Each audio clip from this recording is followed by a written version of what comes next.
goes that climate change is affecting countries and economies both locally and internationally, and it was important to have this project launched in the Nelson Mandela Bay Metro. One of the objectives of this project being launched here today is also to try and analyze trends and opportunities and challenges that climate change could bring to the Metro. Joining me now is Dr. Gary Kukurmo, a climate expert, to speak to us more about the various challenges that climate change could pose to the Metro, as well as opportunities that it could also bring to this NMB. Dr. Kukurmo, let's first talk about the importance of hosting such a project or a launch of this project here in NMB. Yes, very significant, and morning to you and morning to your viewers.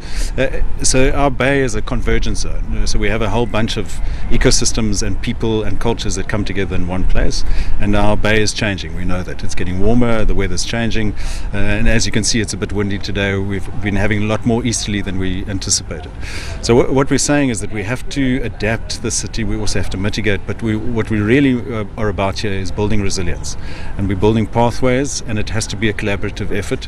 And so today is the first step in that process of bringing people together, talking about climate, talking about what we can change, and then starting a process that involves everyone in our metro. Speaking of everyone, I know that, like you're saying, it has to have a multifaceted approach, because it can't just be climatologists or people in government that are trying to bring about change, but also the ordinary citizen as well. And I saw a lot of community heads also here, because it's important that the community also gets involved in trying to fight climate change. Yes, absolutely. So we've tried to draw in everyone that we can, and we will broaden that net throughout the entire project. But climate change affects everyone, from children through to old people. If you go outside, just the rain, the weather, the storms, floods, no distinction. They will flood any house.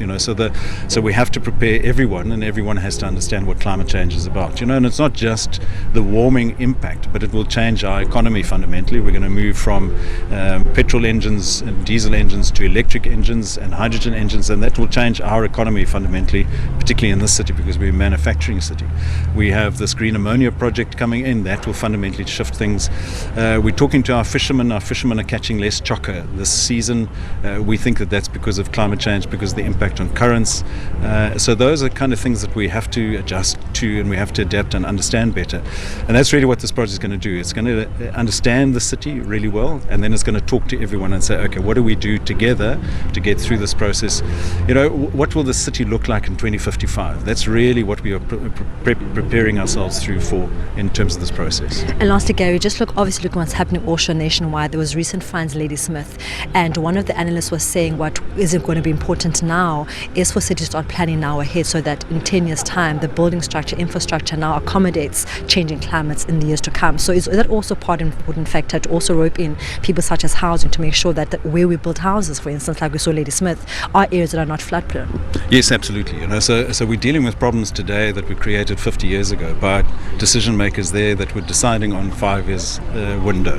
What we're trying to do here is think ahead and say, okay, let's design and build and bring people through and create priorities in our city for that kind of shaping the future, so that when our children take over from us, that they're not left with too much of our legacy. They're really left with a bigger legacy to deal with.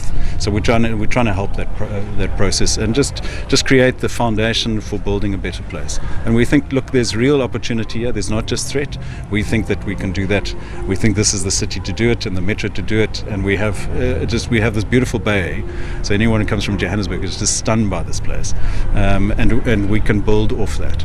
Thank you so much, Gary. Well, that was Dr. Gary Kukurmo, a climate expert, just speaking about the various challenges that climate change can bring to the metro, but also saying the important part about this project is to make sure that various stakeholders come together to make sure that we mitigate such challenges by planning ahead, so that come 20 or 10 years' time, our children are living in a town that was built efficiently to be able to adapt to climate change, and they're also trying to come up with innovative ways to also safeguard their cities as well. For now, let's go back to in studio.